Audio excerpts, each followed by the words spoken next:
The Roman government, which ruled the world in the days that our Lord Jesus Christ walked upon this earth, knew this fact and were very wary of it. They warned all the appointed leaders, including the leaders they appointed over the Jews, we don't want to hear of any unrest amongst the people. Tukisikia unrest, unaenda nyumbani. Na pengine pia utatoka kwa hii dunia. They were very tough concerning that. And that's why all leaders were frightened of any small problem involving the people. But the Romans were very tough. They were strong. Their military might ruled the world firmly for many years.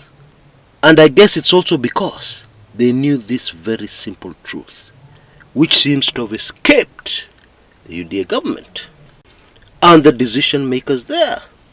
Uhuru Kenyatta or his advisors also recognized this simple truth, and that's why he made the decision to swallow humble pie and go for a handshake with Raila Odinga in March 2018.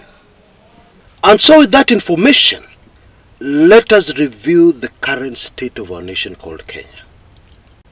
For some strange reason, instead of addressing the people and the concerns of the people, yes, voiced via Azimio and Raila, but they could have very easily ignored Azimio and Raila and addressed the issues. Okay? Now, of course, opening the servers will be suicide. Yeah, because I'm guessing the results in those servers do not favor UDA. So let's put that on aside. People have been talking about the cost of living. There are things they would have done to address that very quickly.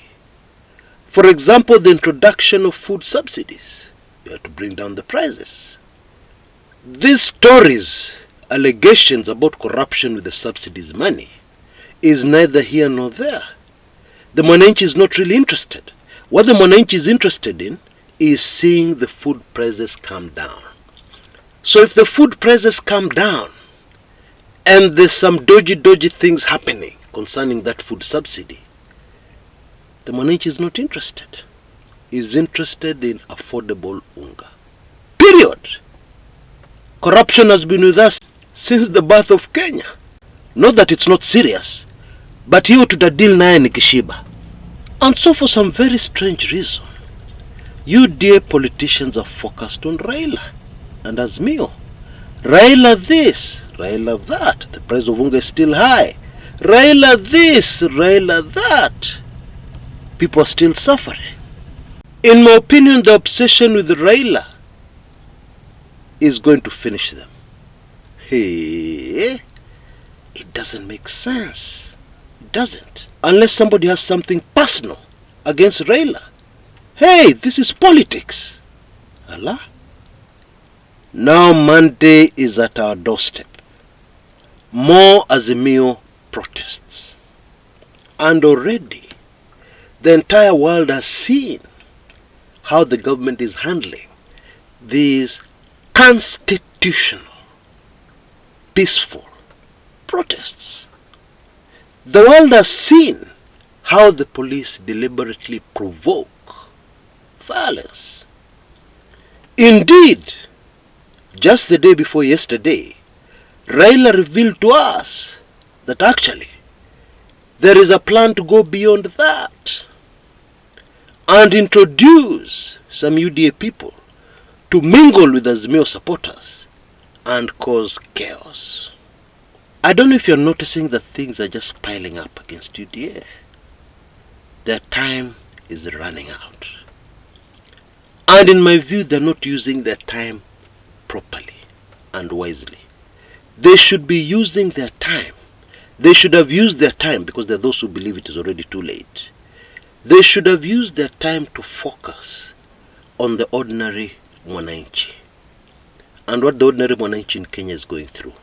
Had they made just a little effort there, it would have been very easy to break Azimio's momentum, because some Mwananchis would have stepped back and said, no, things are okay for me. things are not so bad for me, so count me out of the protests. That is what should have happened. But look at the situation today. People are desperate. We have too many people in Kenya who have nothing to lose. That is often very deadly for any government. And now the latest is that Ruto is going to leave the country and will not be here on Monday, he'll not be here on Tuesday, he'll not be here on Wednesday and Thursday. Thursday, of course, will be the second day of the Azimio protests. They're protesting Monday and Thursday. Now, this is super fascinating. In 2018, when Raila was being sworn in, January 2018, Uhuru Kenyatta was not in the country. I suspect then it was a precaution, because nobody knew what was going to happen. Indeed, very interesting, at that time, NASA, the opposition coalition, was talking about marching to State House. Yeah, how things never change. So this time round, we have a Monday, which everybody is very tense about, and Ruto will not be in the country. The advantage of that, of course, is that if things go very south for UDA, Ruto can say, I was not there, Gachagua messed up, okay, let me fix it.